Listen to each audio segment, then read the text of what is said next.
The 3D world is exactly like a mirror. It reflects, it doesn't create. You are the creator. Your inner state is what is reflected in the mirror. Hear me out here. So our mind sometimes gets tripped up when it comes to the 3D reality, when it comes to the reality right in front of you, because we're so used to and we are taught to rely on the 3D as evidence. And think about it. It's exactly what we constantly are focusing on and dealing with on a daily basis. Like, everything around us is physical. Like, of course, that's what we're going to depend on because we're experiencing it 24/7. But what we weren't taught is that leading from the 4D, the dimension of where all of your thoughts, emotions, and imagination exist, that is what we should be leading with, because that is what creates and reflects in the 3D reality/mirror. Also, your brain does not know the difference between real and imagined. Your brain can't actually tell the difference between something vividly imagined and something vividly experienced in the 3D. Isn't that insane? So when you look at physical proof that contradicts your desire, say you're looking for reasons that money is not in your bank account, you're looking at the lack, you're like, oh my gosh, where is the money? Or for content, you could be looking at it like, oh my gosh, like my views are so low. That trains your nervous system to react as if that's actually the truth, because that is what is happening in your imagination. So that is what is reflecting in the 3D reality.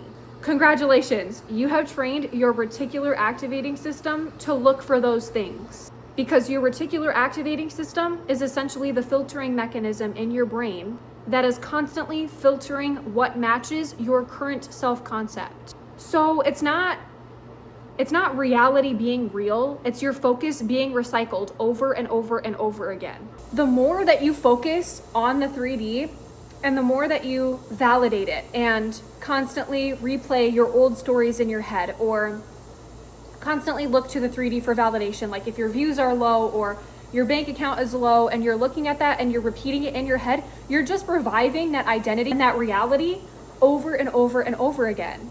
Here's a good way to look at it, right? Like, your identity and your 3D reality is you and a mirror. If you're looking in a mirror and you smile, what does the reflection do? The reflection smiles back.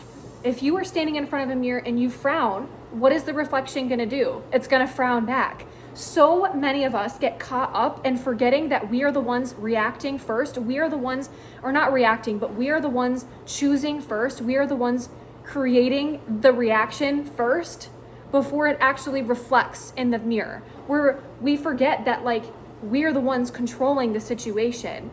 We are the ones creating what is happening. We are the ones having the physical reaction of smiling or frowning. So many of us forget, and myself included, like, we forget and we get so brainwashed to think that the mirror is the one acting first. So we're constantly seeking that mirror for validation. So if we see the mirror frowning back at us, we forget that we're the ones frowning first, right? And so it's a whole thing. Like, when you're constantly looking at that mirror and you see yourself frowning, it becomes a loop where your focus is recycled over and over and over again, and you keep seeing the frowning and you keep thinking, oh, we're frowning right now, I guess we're just going to keep on frowning, and you keep looking for evidence of frowning. It's just a loop over and over and over again where you're seeing it and then you keep frowning and then you see it and then you keep frowning. And that is the trap and the loop that so many of us get caught in on a day-to-day basis, because that is what we are taught and that is what we are raised to look for. That is what we train our brains to look for evidence, and then that determines our inner state. When in reality, it is the entire opposite. You are the one controlling whether you are frowning or smiling. You are the one controlling whether you are abundant or you are in lack. You are the one controlling whether you have a growth mindset or a fixed mindset. You're the one controlling whether you are loved or have a lack of love, right? Because whatever you are focusing on in that mirror, it reflects. And sometimes, like in the real 3D world, and what we don't see with the mirror analogy is there is a 3D lag, because in the 3D we are dealing with dense matter. So it's like if your thoughts are like Wi-Fi, like high super speed Wi-Fi, right? Like your thoughts are happening in an instant. The reality is a lot less dense there. But when you think of it as the 3D, with that leg, it's like the 3D is a mail delivery truck system. So when you order something, it takes a while to get to you a little bit, but you know it's on the way. And that's exactly how it works with your mind. What we don't see is that tiny little leg with the mirror that happens every time we decide to consciously change something from our identity, from our experience, from what we assume, and that reflects in our experience and our reality. I hope this is making sense, because I feel like I'm getting kind of sidetracked a little bit along the way, but we're going with it. So in order to change that loop and break that feedback loop, you have to retrain your reticular activating system, and you have to assume a new identity. So say you're someone who is frowning a lot and who has a lack of love in their life, or like has a lack of abundance, right? You're someone who is more negative, has a more negative outlook on life. And when you have that more negative outlook on life, your first goal here is to start assuming that you are a positive person. We're gonna go with that.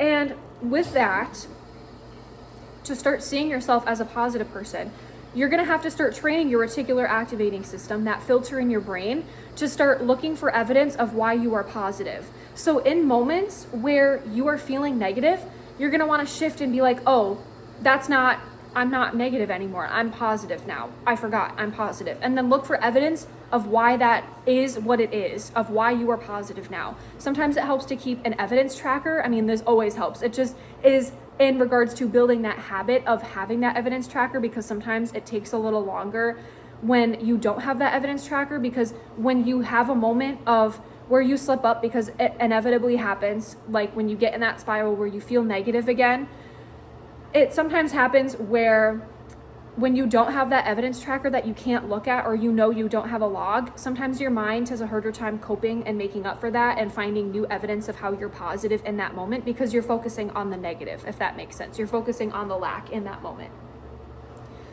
And it helps to have that evidence tracker, because then when you start spiraling on, oh my gosh, I'm a negative person again, I'm feeling negative, it helps to remember like, oh, actually, no, I have an evidence tracker of a whole reason why I'm positive. We're going to go look at that. Or we don't even have to look at that, because I know that I have that evidence. And you start remembering the evidence, it becomes part of your memory. So it becomes easier and easier to flip from that old identity to the new identity, which then shapes your experience. Because if you're in that old identity, that negative identity, you're going to constantly, again, be recycling that, because you're seeing yourself as negative. It's reflecting in the world as negative. Again, it's that mirror analogy where you are seeing that frown in the mirror and you're forgetting that you're the one frowning first in the first place. And it's a vice versa effect, like the 3D is just reflecting exactly what you are putting out there. And again, with the 3D reality, it can take a little bit of time. There's that 3D leg. It's, again, like your thoughts are that high-speed Wi-Fi, and the 3D reality is a mail truck delivery carrier system, whatever that is. Yeah. The mail delivery truck. There we go. But yeah, so it's a whole thing. And it's not even about being the new identity 24/7 at first. It's not about perfection. It's about progress. I talk about this in another video where we talk about how it's literally not about that perfection. It's about that progress of switching from the old identity to the new identity faster and faster every time. Once that becomes second nature, your 3D reality is going to start reflecting that more and more and more, especially if you keep an evidence tracker on top of that of why and what evidence happens in that 3D reality that supports your new identity, your new assumed identity. So all this goes to say that your 3D reality is an exact reflection of you and what you are putting out there. I understand that there are certain things that happen beyond our control, but we can control our minds, and we are the master of our minds. You have the power to change your life by changing your mind. By changing how you see yourself changes what you see in the mirror. When you start seeing yourself as a positive person in this example, you will start to notice that you are the one smiling first, and that mirror is literally reflecting that. You'll start to notice that more and more in the 3D reality, where evidence reflects and supports your new identity. You will start seeing things in a different way that you have not been able to see before, because you were in your old identity's shoes and seeing from your old identity's eyes. And because your 3D reality is a mirror reflecting, and there is that 3D leg, how your 3D is, again, dense matter, and is that mail delivery system, the mail truck delivery system, how it takes a little bit to catch up. Everything you are looking at right now is a reflection of your past thoughts. This video found you because you are starting to assume the new identity of you who is a growth mindset person, or whatever new identity you are assuming that is more positive. That this video is evidence of that, of you assuming that new identity. Everything is a reflection of your past thoughts.